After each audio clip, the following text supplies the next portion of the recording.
Myös Keski-Suomen tuomarit haluavat muistaa 100-vuotista Jyväskylän lohea. Keski-Suomen tuomareiden muistamisen tulee luovuttamaan Kalevi Lehtinen.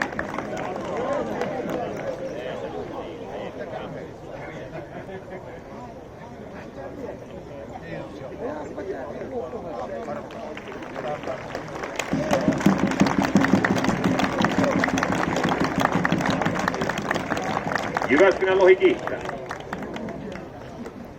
No niin, tähän liittyy sitten muutakin muistamista. Meidän tämänpäiväinen vastustaja Koskenkorvan urheilijat, joka ensi vuonna täyttää 80 vuotta, toi meidän muistamislahjana Koskenkorvan urheilijoiden oman standardikellon, jota pidän myös arvokkaana. Pistän sen heti oman kylpyhuoneeseen. Ja seuraavana meidän pyydetään tänne meidän entisiä Lohen pelaajia ja toimijoita takavuosilta.